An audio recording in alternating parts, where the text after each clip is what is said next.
إن الحمد لله نحمده ونستعينه ونستغفره ونعوذ بالله من شرور أنفسنا ومن سيئات أعمالنا. من يهده الله فلا تجد له وليا مرشدا. أما بعد فقد قال الله تبارك وتعالى في كلامه المجيد والفرقانه القديم. أعوذ بالله من الشيطان الرجيم. بسم الله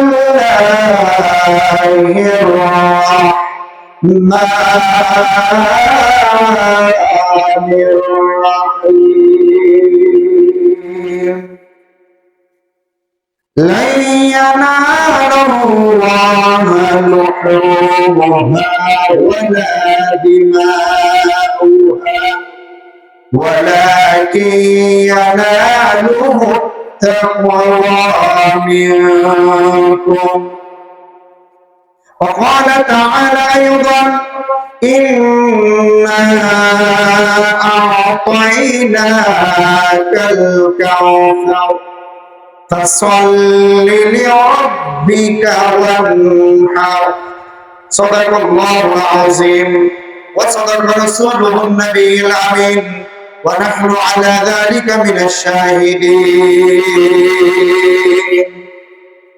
عن أبي هريرة رضي الله تعالى عنه قال قال النبي صلى الله عليه وسلم من كان له ساعة فلم يضحي فلا يقربن مصلانا أو كما قال عليه الصلاة والسلام. وقال تعالى في شان حبيبه مخبرا وآمرا إن الله وملائكته يصلون على النبي يا أيها الذين آمنوا صلوا عليه وسلموا تسليما. اللهم صل على سيدنا محمد وعلى آله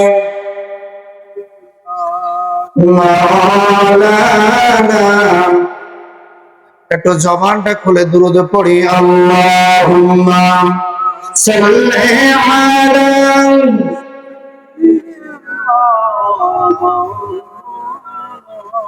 মুহাম্মাদ ওয়া আলা আলিহি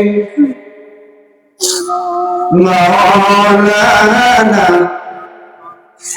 সারা বিশ্ব থেকে প্রায় 16 থেকে 20 লক্ষের মতো হাজী ভাইরা 10 লাখ 15 লাখ টাকা খরচ করে মক্কাতুল মুকাররমা মদিনাতুল মুনাওয়ারায় যে নবীজিকে সালাম দিচ্ছে।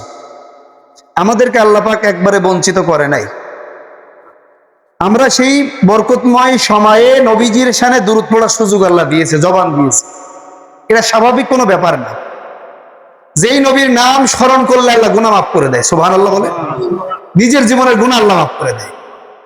নবীজি আলাইহিস সালাম 1000 বছর আগে বলতেছেন মান সাল্লা আলাইহি সালাতান ওয়াহিদা সাল্লাল্লাহু আলাইহি আশরা সালাওয়াত। আমার প্রতি যদি কোনো আমার উম্মত মুহাব্বত নিয়ে একবার দুরূদ পড়ে আমার আল্লাহ তার জন্য 10টা রহমত নাজিল। জোরে বলেন সুবহানাল্লাহ। ওয়া হুত্তাত আনহু আশরু খতিয়াত, আমি আল্লাহ আমার নবীর সম্মানে ওই বান্দার থেকে আমি 10টা গুনাহ মাফ করে দেব। একবার দুরুদে ওয়া রুফিয়াত লাহু আশরু দারাজাত, আর 10টা মর্যাদা আমি আল্লাহর পক্ষ থেকে তাদের বাজেট করে দিই। বলেন তো ইজ্জতের মালিক কে? সবাই বলেন না, ইজ্জতের মালিক কে? আচ্ছা বলেন তো, আমরা সমাজে মনে করি মনে হয় টাকা হলেই মনে হয় সম্মান বাড়ে, বিষয়টা কি এমন কিছু আছে? টাকায় কিন্তু কারো সম্মান দিতে পারে। এই জন্য সম্মানের মালিক হলো আল্লাহ। তাই সব কিছুর সম্মান মুহাদ্দিসিনে কেরাম বলতেছেন, যদি কেউ সম্মানের অধিকারী হতে চায় তার জন্য দায়িত্ব হলো আমার নবীজির সামনে দুরূদ পড়া। যেরকম সুবহানাল্লাহ, আমার আল্লাহ ওয়াদা করেছে যদি নবীজির প্রতি দুরূদ পড়ে একবার, 10টা রহমত, 10টা গুনাহ মাফ আর 10টা মর্যাদা তথা তার সম্মান বৃদ্ধি করে দিবে। যেরকম সুবহানাল্লাহ।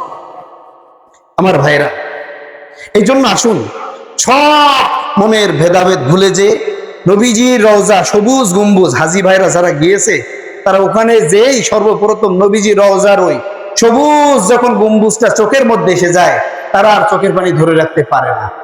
এটা কোনো স্বাভাবিক ব্যাপার না। যারা হজে গিয়েছে তাদের কাছে শুনবেন যে অবস্থাটা কেমন সৃষ্টি হয়। আরো সবচেয়ে কঠিন সময় হয় যখন 8 দিন মদিনায় থাকার পরে শেষ যখন চলে আসতেছে, আমার রাসূলুল্লাহ সাল্লাল্লাহু আলাইহি ওয়াসাল্লামকে বলে আসতেছে, ইয়া রাসূলুল্লাহ আর জীবনে বুঝি আশা হবে না, আপনি আমাদের জন্য দোয়া করুন। রাসূলুল্লাহকে কাঁদতে কাঁদতে কাঁদতে কাঁদতে আশেক মাসুক সবাই আশেকগুলো চলে আসতেছে, মাসুকের থেকে বিদায় নেয়। আর আমরা এই আজকে 6500 কিলোমিটার দূর থেকে আমার নবীজির শানে দুরূদ পড়ার সুযোগ হচ্ছে।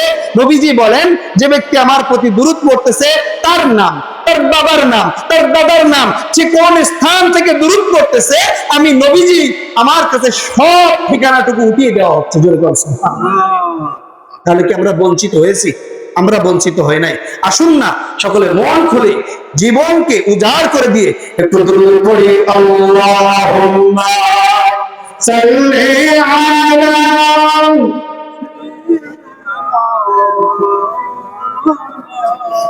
মুহাম্মাদ ওয়া আলা আলি